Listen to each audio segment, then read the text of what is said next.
For more on this topic, I'm joined by Kari Fulton. She's a global environmental justice advocate.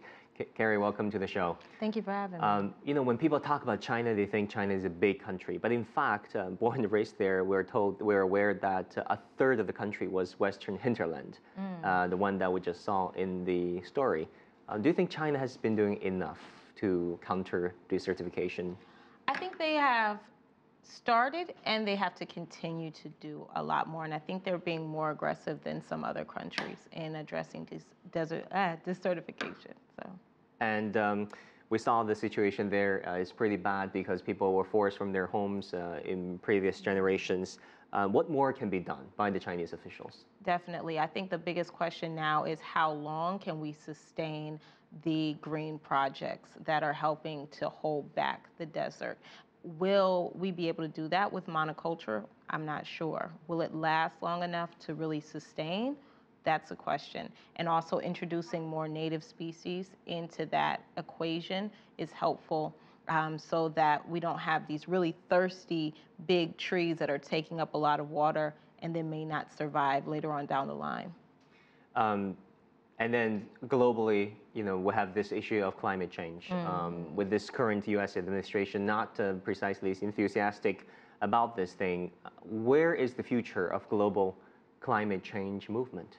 The future of the global climate change movement is really in the countries that are advancing and developing the technology today. There are countries that are not moving forward, and then there are countries like China that are aggressive about how we can create the solutions that are going to matter. So that's where the future of it is. The future is also about creating less industry and less space for industry, because those are the things that are creating the issues that we're seeing today. We have a lot of livestock, we have a lot of space for these technologies like landfills and for also coal and oil. We need to figure out ways that they utilize less space to get more energy and to get more use for communities.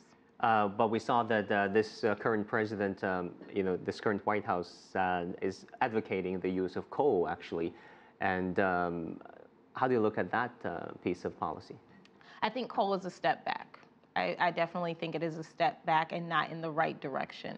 If we're going to move and advance, we need to be advancing the way that the rest of the world is advancing. So if the rest of the world is looking at clean, renewable energy and technology, we should be looking towards that as well.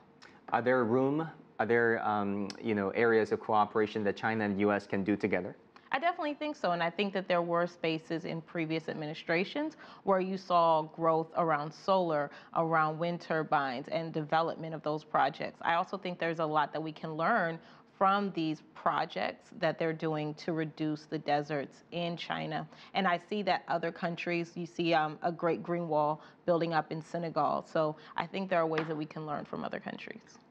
What needs to be done? I mean, because currently we see a lot of trade tensions, a lot of protectionism, barriers coming up instead of going down, for countries to cooperate, for companies, NGOs to work together. Well, I think one of the things, I just came back from the Global Climate Action Summit in San Francisco. So you see private industry starting to take that lead, and you also see governors from around the United States taking that lead. So if we figure out ways that we take it out of the federal level and move it also to creating more private innovations, I see that as moving towards some sort of progress in that realm.